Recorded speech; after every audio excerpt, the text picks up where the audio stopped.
വടക്കൻ സ്പെയിനിലുണ്ടായ കാർ അപകടത്തെ തുടർന്ന് ലിവർപൂൾ ഫോർവേഡ് താരം ദിയോഗോ ജോട്ട അന്തരിച്ചു. വടക്കു പടിഞ്ഞാറൻ സ്പെയിനിലെ സമോറയിലാണ് അപകടം നടന്നത്. അപകടത്തിൽ ജോട്ടയുടെ സഹോദരനും ഫുട്ബോൾ താരവുമായ ആന്ത്രേ സിൽവയും ഉണ്ടായിരുന്നതായാണ് വിവരം. ദിവസങ്ങൾക്ക് മുൻപാണ് ദീർഘകാല പങ്കാളിയായ റൂത്ത് കാഡോസയെ ജോട്ട വിവാഹം ചെയ്തത്. അതിന്റെ ചിത്രങ്ങൾ ഉൾപ്പെടെ സമൂഹ മാധ്യമങ്ങളിലൂടെ ജോട്ട പങ്കുവയ്ക്കുകയും ചെയ്തിരുന്നു. ഇരുവർക്കും 3 കുട്ടികളുമുണ്ട്.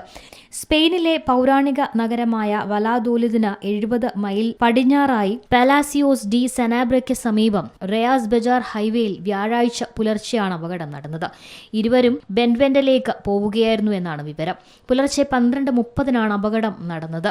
മറ്റൊരു വാഹനത്തെ മറികടക്കാനുള്ള ശ്രമത്തിനിടെ ടയർ പൊട്ടിത്തെറിച്ചാണ് അപകടമെന്നാണ് പ്രാഥമിക സൂചന. അപകടത്തെ തുടർന്ന് തീപിടിച്ച കാർ പൂർണ്ണമായും കത്തിനശിക്കുകയായിരുന്നു. കാറിലുണ്ടായിരുന്ന 2 പേരും മരിച്ചതായും സ്ഥിരീകരിച്ചു. International desk C Malayalam news. ഏറ്റവും പുതിയ വാർത്തകളും വിശേഷങ്ങളും വിരൽത്തുമ്പിലറിയാൻ സി മലയാളം ന്യൂസ് എല്ലാ ഡിജിറ്റൽ പ്ലാറ്റ്ഫോമുകളിലും ലഭ്യം.